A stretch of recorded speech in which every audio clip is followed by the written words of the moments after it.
Hi friends, welcome to our channel. இன்றைக்கி நம்ம chapati white ரைஸ்க்கு பொருத்தமாக செய்யக்கூடிய முட்டை தக்காளி கிரேவி எப்படி பண்ணுறது இந்த வீடியோவில் பார்க்க போகிறோம். குயிக்காக செய்யக்கூடிய ரெசிபி இது, கண்டிப்பாக ட்ரை பண்ணி பாருங்கள். இப்போ இதுக்கு கடாய் ஹீட் பண்ணிவிட்டு தேவையான அளவுக்கு ஆயில் சேர்த்துடலாம். நான் இன்றைக்கி தேங்காய் எண்ணெய் சேர்த்துருக்கேன். இது கூட ஒரு 2 மீடியம் சைஸ் தக்காளி கட் பண்ணிவிட்டு சேர்த்துக்கோங்க. லைட்டாக கலர் சேஞ்ச் ஆகிற வரைக்கும் இதை ஆயிலில் நல்லா ஃப்ரை பண்ணிக்கலாம்.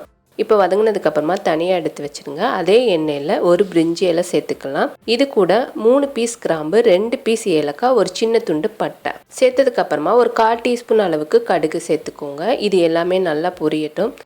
இப்போ நல்லா பொரிஞ்சதுக்கப்புறமா இது கூட ஒரு பெரிய வெங்காயம் கட் பண்ணிவிட்டு சேர்த்துருக்கேன். சின்ன சைஸாக இருந்தால் 2 மீடியம் சைஸ் பெரிய வெங்காயம் எடுத்துக்கோங்க. இது லைட்டாக கலர் சேஞ்ச் ஆனதுக்கப்புறமா 3 மீடியம் சைஸ் தக்காளி விழுதாக அரைச்சி வச்சுருக்கேன், அதையும் சேர்த்துக்கலாம். சேர்த்ததுக்கப்புறமா 1 டேபிள் ஸ்பூன் அளவுக்கு இஞ்சி பூண்டு பேஸ்ட்டு சேர்த்துட்டு இது எல்லாமே நல்லா சுருளை வதக்கிக்கோங்க.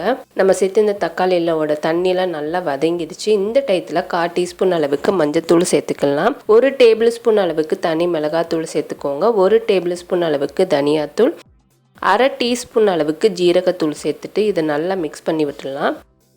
இப்போ நல்லா கலந்ததுக்கு அப்புறமா தேவையான அளவுக்கு உப்பு சேர்த்துருங்க. உப்பு சேர்த்துட்டு இதில் கொஞ்சமாக தண்ணி ஊற்றிக்கலாம். 1லேருந்து 1.5 கப் அளவுக்கு தண்ணி சேர்த்துக்கோங்க. உங்களுக்கு கிரேவி எந்த அளவுக்கு வேணுமோ அந்தளவுக்கு தண்ணி சேர்த்துக்கலாம். இப்போ சேர்த்துட்டு இதை மூடி போட்டு ஒரு 10 நிமிஷம் நம்ம கொதிக்க வச்சிட்டோம்னா நல்லா ஆயில் பிரிஞ்சு சூப்பராக கிரேவி ரெடி ஆயிடுச்சு. இந்த டயத்தில் இது கூட 1/2 டீஸ்பூன் அளவுக்கு கரம் மசாலா தூள் சேர்த்துக்கோங்க.